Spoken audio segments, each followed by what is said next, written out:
Broadcasting live from the Business RadioX studios in Phoenix, Arizona, it's time for Phoenix Business Radio, spotlighting the city's best businesses and the people who lead them. Welcome to Phoenix Business Radio, broadcasting live from the Business RadioX studio inside Max 6 Workspace and the Conscious Capitalism Arizona headquarters in Tempe, Arizona, where we help build businesses and connect you with the right people. I am typically the host of segments like this. I'm also the CEO for Phoenix Business Radio. My name is Karen Nowicki, but today I'm very excited to introduce to you a host, with the most, Kelly Greene with SciTech Institute. She is the COO, and we are preparing for a new podcast, a new radio series that Kelly and her team will be facilitating, hosting, and participating in. And so with that, I'm going to pass it over to my friend Kelly. And what do you think? We're ready to do this. I'm so excited. Thank you so much, Karen. We have been talking about getting this together. And today in the studio, we have guests who actually made it happen. So the brainchild, the brain group behind this, who kept saying, nudge, nudge, nudge. Yeah, do this, a good do nudge, this. just like your nudge. And now I've been nudged effectively to actually landing in the studio. So thank you for being here. If you guys wouldn't mind going ahead and introducing yourselves, and then we'll jump into the topic. Hello, I'm Sarah Shepis. I'm John. I'm Nate Bernstein. All right. So guys, tell me a little bit about it. John and Nate, you came to me many months ago with the idea of, hey, SciTech Institute, you should probably do a podcast. What was your feeling that said, let's do it? What had you come to me with that suggestion? So I'm basically a technology junkie. I read all sorts of magazines and technology trivia and technology history. And it's driven my career for a long time, just developing new technology to create new things. And I've volunteered in STEM careers and robotics contests and things for a number of years. And it just seemed like a good thing to do to try to spread more of the information that doesn't get spread to kids so often, the things that could really excite them. Absolutely. Yeah, about a year ago, John approached me asking me if I wanted to do a podcast with him about technology history, because at some point I must have mentioned to him that I love the history of technology. It's fascinating to me when you start digging into how we all got here, how we went from people mining things by hand using really primitive tools and pulling ore out of the earth all the way to having an iPhone in your pocket. It's pretty unbelievable learning that story. So when he said that, I said, heck yeah, I'm definitely in. And eventually it morphed into a STEM thing because Viasat, the company that Sarah and I work for, John used to work for, currently has done contracted. so much work with you, Kelly. Yeah. Yeah. So it was really neat because, of course, I'm all about let's do something. Let's meet. We had a couple of conversations. I invited you to connect with the chief science officers who could be, eventually hosting the show or participating on the podcast. And, what was your first interaction when you mentioned, hey, we have these ideas? John, you want to talk a little bit about your ideas you guys got together? So actually, Nate, myself, and another engineer, Jim, got together and just chatted through some things that interested us, we thought might interest the kids, put together a list of 30 or more ideas, things that might be useful to them, things like how you plan a project, how you work with other people in the engineering environment. What do you want to do with your future? What are the different places that a technology career can take you? And then a number of other topics that just might be interesting. What came out of science fiction that turned into science fact? What are the technologies that are in labs and universities today that are going to be in your life every day in 20 years? What technology you use every single day that you don't even realize was discovered completely on accident? So, it's really funny you say that, actually, because I think about the Jetsons when I was a kid. I used to watch that and think there's no way I would love a Rosie the robot that could clean the house.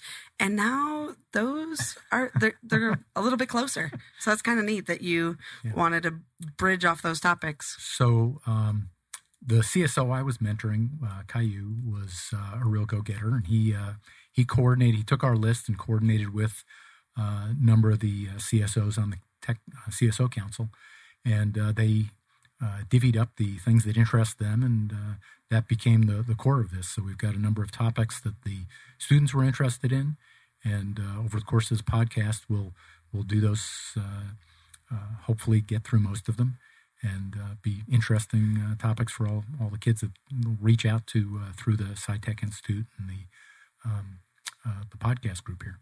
So it's really the segue, right? The students definitely hold me accountable as the Director of Student Success for the CSO International Program. But one of the individuals, CSO Chalet, actually was your mentee, Sarah.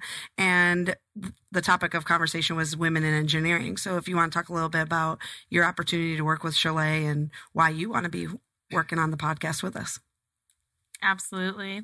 I was so fortunate to have Chalet. She inspires me, honestly, as a working professional engineer.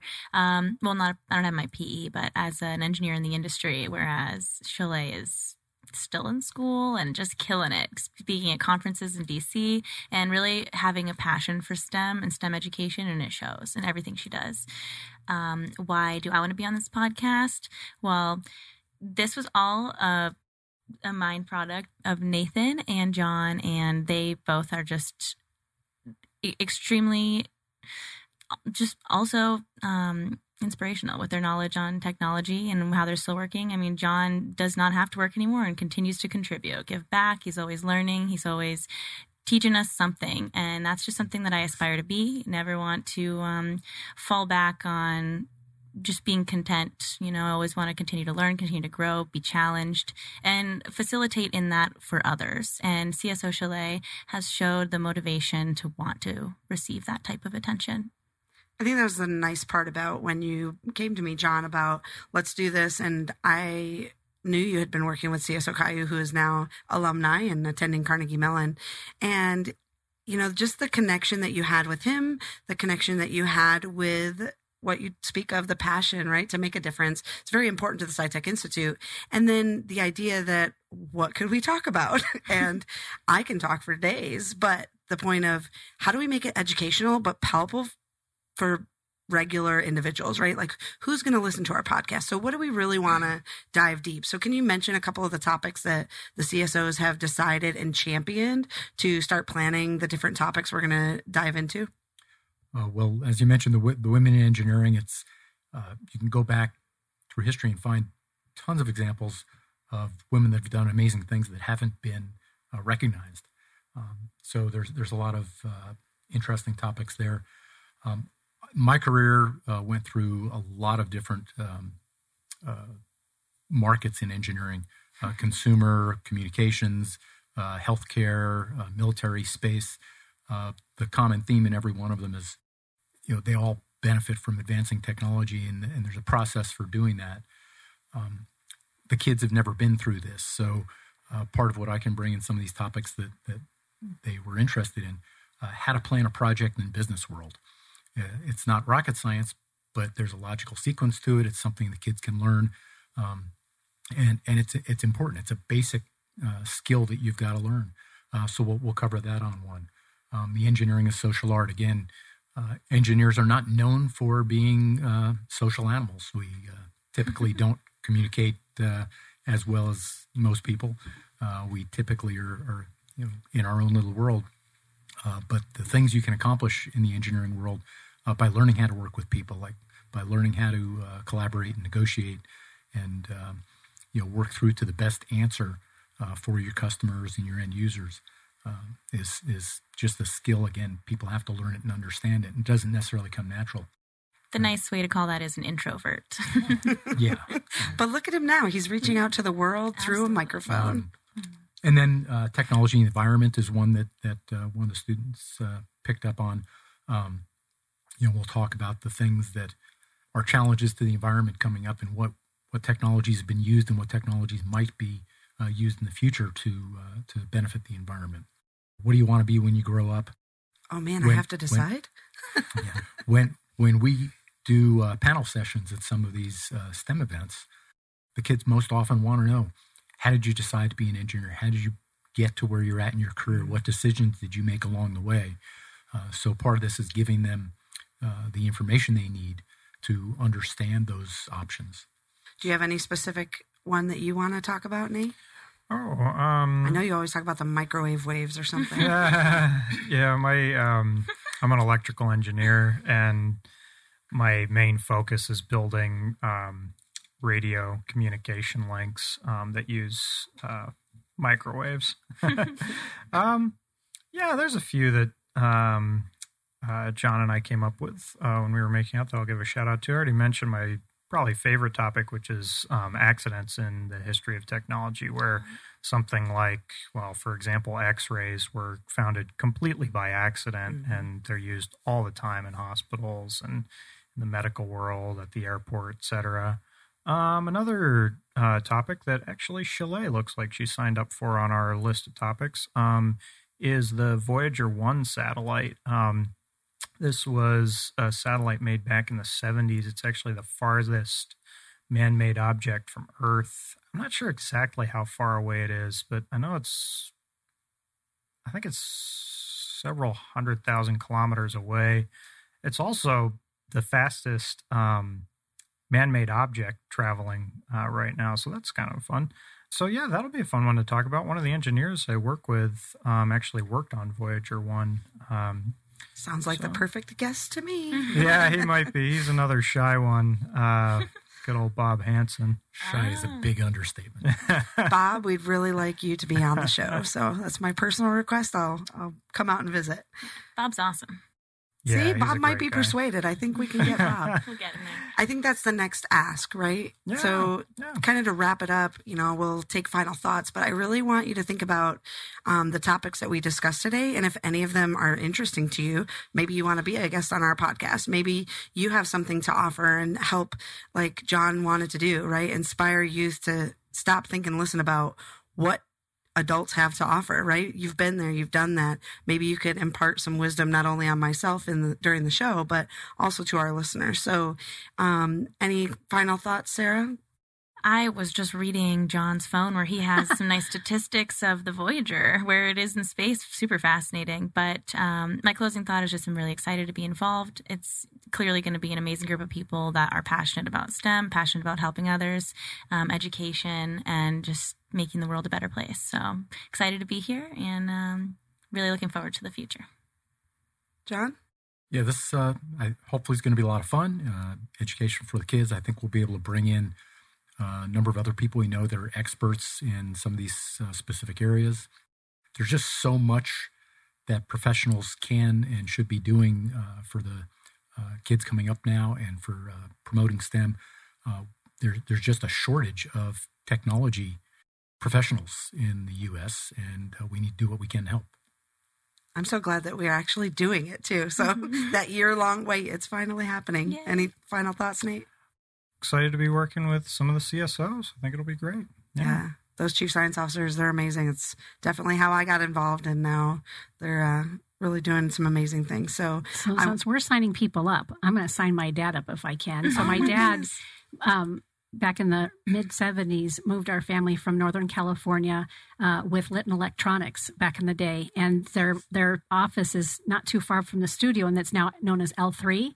And they did the microwave ovens, but they also were working the government contractor for night vision goggles back in the day. My dad actually has an Emmy. Yeah, of course you have. My dad actually has an Emmy as a VP for Litton Electronics on behalf of the work that they did with the military for night vision goggles. So, and he's never been to my studio before. So if we're going to invite Bob, I'm going to invite my dad. I want your dad to be here. That's amazing. I think you'd enjoy meeting him. He has quite a fascinating story. My dad is the batch plant superintendent he retired, but for Sun Construction, he built like the 101 and the 202 and all sorts of cool stuff. We'll save that segment for Father's Day. That's right. How fun. Well, Karen, I want to thank you again because John, Nate came to me, and the other gentleman, Jim. So we've had a couple of conversations. We've had a lot of emails back and forth. Sarah's been great as a mentor.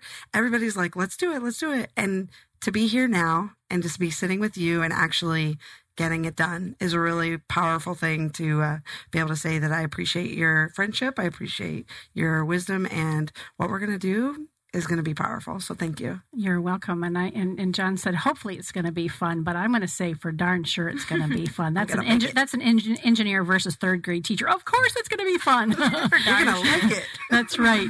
So again, this was just kind of a teaser, an opportunity since we were all here to get on and just explain where the idea came from, and really already the work that's gone into this by these volunteers, because that's really who you are. You are folks who are professionals. You've been doing this for years, some longer than others, but you've got yourself an incredible team, and let's make this happen. Absolutely. Yeah. Thank you all so much for being in the studio. Thank you. Mm-hmm. So for today's segment, we're going to end it with my typical closing, but in the future, you'll hear Kelly and one of her co-hosts end the segment with something unique to SciTech Institute specifically. But for now, you've been listening to Phoenix Business Radio, broadcasting live from within the Max 6 and Conscious Capitalism Arizona Phoenix Business Radio studio. Some media leans left, some lean right, and we lean business. Until next time, this is Karen Nowicki and Kelly Greene. thanks for listening.